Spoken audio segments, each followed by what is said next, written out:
আজ সানডে, স্ন্যাক্সে আজ চিকেনের ছুটি দিয়েছি।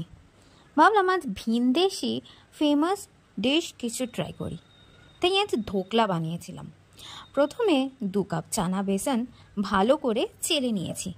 তারপর ওর মধ্যে 1 চিমটে হলুদ গুঁড়ো, পরিমাণ মতো নুন, হিং, গ্রেট করে রাখা আদা আর কাঁচা লঙ্কা, সবশেষে 1 চামচ চিনি আর লেবুর রস আর সামান্য 1 চামচ সাদা তেল দিয়ে অল্প অল্প জল দিয়ে একটা স্মুথ ব্যাটার রেডি করে নিতে হবে। অন্যদিকে একটা কড়াইতে 1 কাপ জল দিয়ে ঢাকনা দিয়ে প্রিহিট করতে দিতে হবে। তারপর একটা থালাতে ভালো করে তেল মাখিয়ে রাখতে হবে। তারপর ওই ব্যাটারের মধ্যে একটা ইনো দিয়ে ভালো করে ফেটিয়ে ওই থালার মধ্যে ব্যাটারটা দিয়ে কড়াইতে 20 মিনিট মিডিয়াম ফ্লেমে বসিয়ে রান্না করতে দিতে হবে।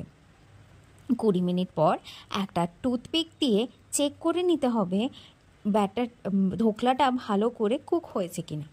তারপর একটা তড়কা প্যানে 1 চামচ সাদা তেল দিয়ে ওর মধ্যে গোটা সর্ষে, কাঁচা লঙ্কা কুচি, কারি পাতা, হিং দিয়ে ভালো করে ফোড়নটা ভেজে নিতে হবে। এরপর 1 কাপ জল দিয়ে তার মধ্যে 1 চামচ নুন আর 3-4 চামচ চিনি দিয়ে একটা সিরাপ বানিয়ে রাখতে হবে। ধোকলাটা একটু ঠান্ডা হয়ে এলে একটা প্লেটে বের করে নিয়ে কেটে রাখতে হবে। এরপর আগে থেকে তৈরি করে রাখা সিরাপ দিয়ে আর সামান্য ধনেপাতা ছড়িয়ে দিলেই রেডি হয়ে যাবে স্পঞ্জি ধোকলা।